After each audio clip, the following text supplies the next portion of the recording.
Ano po yung nangyari? Kung bakit, paanong nabiktima ang inyong mga kliyente?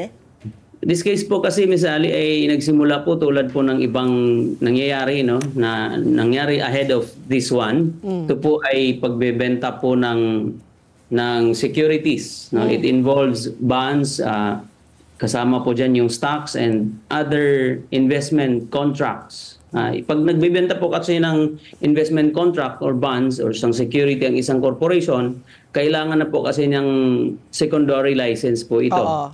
It's easy. Then lahat po ng mga endorsers, lahat po ng mga intermediaries na nagbebenta ng securities ng corporation na yon, requirement din po under SRC, Security Regulation Codes, na dapat po sila ay may special permit. So lahat po ng involved doon, kung wala po yung requirement na yon, ay definitely nagkakaroon po sila ng violation doon sa Securities Regulation Code na pinapatupad ng SEC. Okay. So, Attorney Labe, yung para lang sa kaalaman po ng ating mga nanonood nakikinig, no, you're representing 39 complainants, no?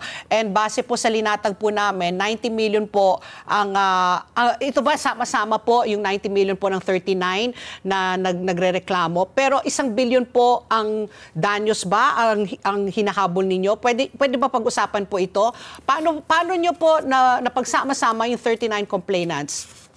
Lumapit po sila sa akin pa isa-isa, pa dala-dalawa. Tapos grupo po kasi itong mga to dahil na hinahabol na po nila that time yung board of directors ng corporation kung saan doon po sila ay naglagak ng kanilang investment. Ngayon hindi na po nila mahanap. So lumapit po sila sa... Ay, attorney, nako, nag-freeze. Sana nilang sa umpisa lang, maibalik sana yung pinuhunan nila, yung pinundar nila, yung ininvest nila doon sa corporation. Hanggang sa hindi na po mahagilap yung board of directors, eventually, yun na po yung dahilan kung bakit porsigido na po silang isampa yung kaso sa korte. Okay. Gusto ko po malaman, no, gaano katagal na po ito, no? How long ago nung sila po ay nag-umpisa po magbigay po ng investment? Kung pwede niyo ikwento, paano sila naengganyo, no, na mamuhunan? Kakilala ho ba nila? I don't know if you can reveal her name. Chanda po kasi ang lumilitaw na pangalan na siya daw may-ari nitong Dermacare. So, siya ho ba mismo ang kumausap dito sa 39 po na nagrereklamo? How far or how long ago were they asked to invest? Ang corporation po na Dermacare ay legitimate naman po ito. May primary po na permit ito. So may physical na clinic siya sa iba't ibang panig, no? Iba't ibang lugar ng ating bansa. Nakikita po nila yon. And 12 years in operation siya nung nagbukas siya as... nung kumukuha na siya ng investment from the public. And 2020, as early as 2020, may mga nag-i-invest na doon sa mga clients ko na lumapit sa opisina namin.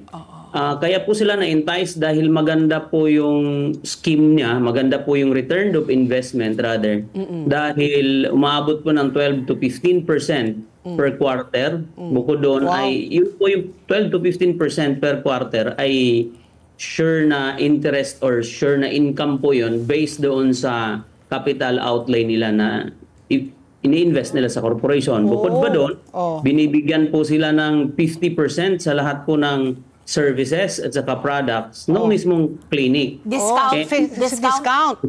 Discount, yes.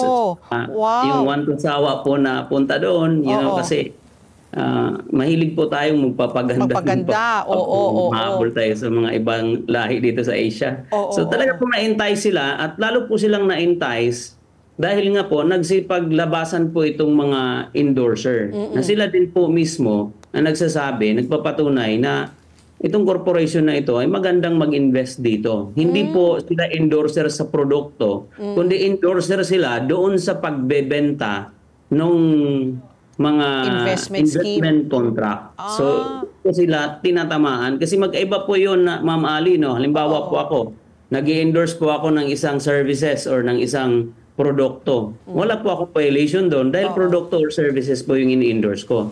Pero kung tayo po ay nag-i-endorse na ng isang securities, bonds, investment contract, yun po ang kailangan na po natin kumuha ng special permit sa SEC. SEC, So, dahil po doon, dahil tinitingnan po nila itong mga artista, siyempre tinitingnan po nila yung integridad ng artista, magagaling po itong mga artistang ito. Sila po ay may mga integrity. At bukod doon, sila din po mismo ay apparently ay may interest doon sa corporation na yon na hindi ko ma-discuss kung anong klaseng interest dahil nasa korte na po yung kaso. At lalo po yung nagpapatibay ng kanilang paniniwala na talaga pong legitimate itong corporation na ito at allowed po ito na kumuha ng investment from the general public. So yun po yung nagpapatibay sa kanila na mag-invest. Then eventually po, unti-unti pong nagsipagtalbogan yung mga cheque way back 2022. Ganun Sa mga nakatagal. investors, no? Tagal na pala, no? Nag-bounce na since 22. Nakalukay mo yung Yes, parang dumistansya na si Neri nung 2023. Oo, meron siyang di ba, para may disclaimer post. na siya last year, nung September. 2023 po siya. 23. Nagbigay ng kanyang pahayag. Yes, Sinasabi rin naman po, to be candid, all over the internet, all over the media, tumutulong ko siya na ma-reach out yung board of directors. Oo. At hindi naman ho galit yung mga client kay Miss Neri kasi they also believe na to their mind na si Miss Neri din po ay naging biktima dyan. Although, siyempre doon sa way back 2022 and earlier, or earlier nung 2020, before po siya naglabas ng kanyang pahayag sa iba't ibang apps. Siya po ay involved doon sa corporation as kung endorser man siya or whatever. May mga pruweba po ang aking mga client na idadivulge po nila sa korte. Let's get together. Sunday 25. Sunday 25.